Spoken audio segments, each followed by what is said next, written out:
السلام علیکم۔ حضرت آدم علیہ السلام کی مختصر کہانی۔ حضرت آدم علیہ السلام سب سے پہلے انسان اور نبی ہیں جن کو اللہ تعالیٰ نے دنیا میں بھیجا۔ حضرت آدم علیہ السلام ہی کی اولاد ساری دنیا میں پھیلی ہوئی ہے۔ آپ کا ذکر قرآن پاک میں کئی مرتبہ آیا ہے۔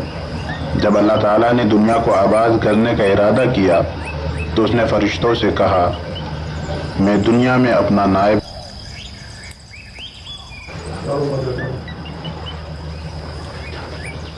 خلیفہ بنانا چاہتا ہوں۔ فرشتوں نے کہا، اے اللہ، تو دنیا میں ایسے شخص کو نائب بنانا چاہتا ہے جو خرابیاں کرے اور خون ریزی کرتا رہے؟ ہم تیری تعریف کرنے کے ساتھ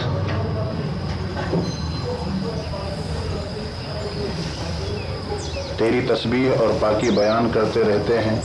اللہ تعالیٰ نے فرمایا، وہ باتیں میں جانتا ہوں جو تم نہیں جانتے۔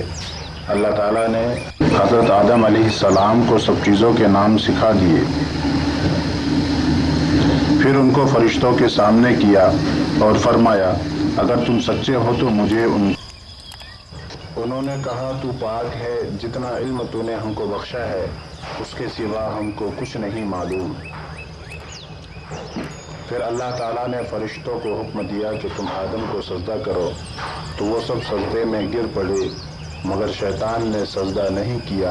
اللہ تعالیٰ نے حضرت آدم علیہ السلام سے کہا کہ تم اور تمہاری بیوی جنت میں رہو، جہاں سے چاہو کھاؤ اور پیو، مگر ایک خاص درخت کے متعلق حضرت آدم علیہ السلام کو منع کر دیا کہ تم اس کے قریب بھی نہ جانا ورنہ تم بھی ظالموں میں سے ہو جاؤ گے۔ اس طرح اللہ تعالیٰ نے حضرت آدم علیہ السلام کا امتحان لیا کہ دیکھیں یہ ہمارا کہنا مانتے ہیں یا بھول جاتے ہیں۔ اور شیطان کے بہکائے میں آ جاتے ہیں۔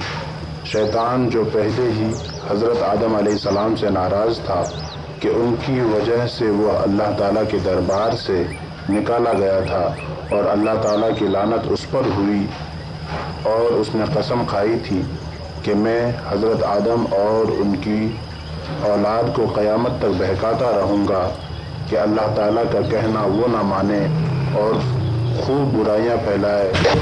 وہ حضرت آدم اور ان کی بیوی حضرت حوا علیہ السلام کو برابر بہکاتا رہا کہ اس درخت کا پھل تم ضرور کھاؤ، اس کے کھانے سے تم فرشتہ بن جاؤ گے اور جنت سے بھی نہ نکالے جاؤ گے۔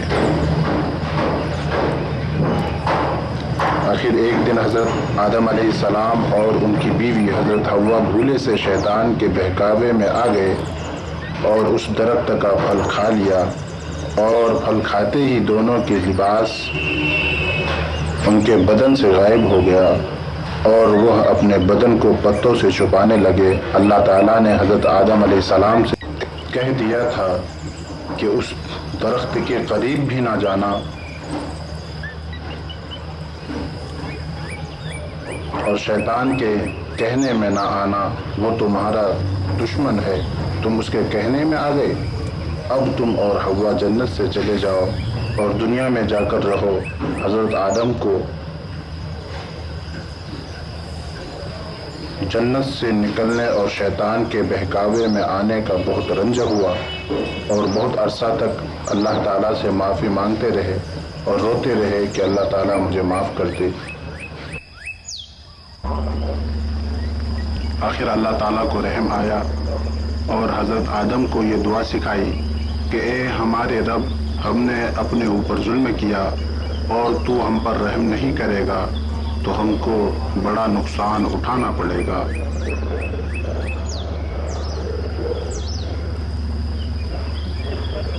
تو حضرت آدم نے یہ دعا بہت گڑ گڑا کر مانگی، اور اللہ تعالیٰ تو بہت رحم کرنے والے ہیں۔ جب کوئی گناہ کر لیتا ہے اور سچے دل سے توبہ کر لیتا ہے کہ اے اللہ، یہ گناہ تو مجھ سے غلطی سے ہو گیا، آئندہ ایسا نہ کروں گا، تو وہ معاف کر دیتا ہے۔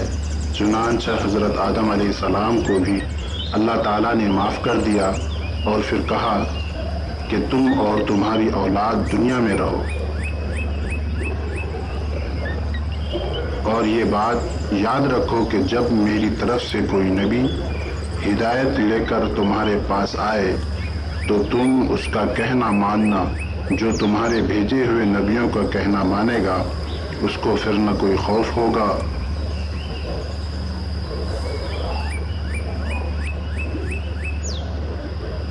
اور نہ غم ہوگا، اور جو لوگ میرے نبیوں کی بات کو نہیں مانیں گے اور ہماری آیتوں کو جھٹلائیں گے وہ دوزخ میں جائیں گے اور ہمیشہ اسی میں رہیں گے۔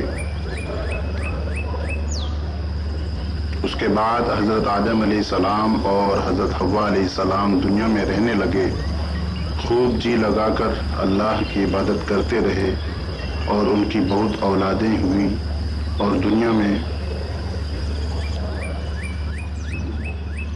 سب جگہ آباد ہوتی رہیں۔